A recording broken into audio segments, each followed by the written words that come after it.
ரதிய காடுப்படியில் அக்கா அன்றைக்கி உங்களுக்கு டிப்ஸு தான் சொல்ல போகிறேன். என்ன டிப்ஸுன்னு பாருங்கள். வெங்காயத்தை வெட்டும்போது நம்மளுக்கு கண்ணில் நீர் வராமல் இருக்கணும்னா ஃப்ரிட்ஜில் கொஞ்சம் நேரம் வெங்காயத்தை வச்சுட்டு அப்புறம் எடுத்து கட் பண்ணுங்கள். கண் எரியாது, கண்ணிலேருந்து கண்ணீர் வராது. மிளகாத்தூள் குழம்புல அதிகமாகிடுச்சுன்னா என்ன பண்ணுவேன் அக்கா அப்படின்னா, தயிர் 1 ஸ்பூனு, அப்படி இல்லைன்னா தேங்காய் பால் எடுத்து ஒரு 2 ஸ்பூன் சேர்த்துட்டிங்கன்னா அந்த காரம் சரியாயிடும்.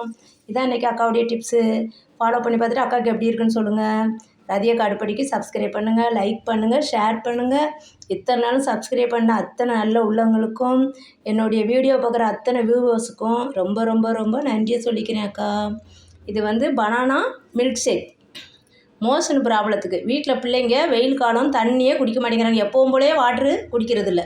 அதனால் அக்கா மில்க் ஷேக், நீ பனானா சாப்பிடாத பிள்ளைங்களுக்கு பனானா மில்க் ஷேக் பண்ணியிருக்கிறேன். எக்கு, பீட்ரூட் பொரியல், பாவக்காய் வறுவல், கேர்டு, ரைஸு, சுரக்காய் சாம்பார். வெயில் காலம் வந்துருச்சுல, நாட்டுக்காய் எல்லாமே சேர்த்துக்கோங்க. டெய்லி ஒரு நாட்டுக்காய் சேர்த்துக்கோங்கப்பா. சுகர் பேஷண்ட்டு எல்லாத்துக்குமே நல்லது.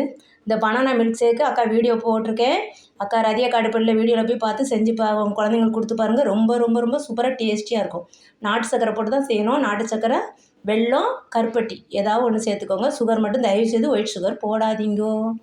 தேங்க்யூ.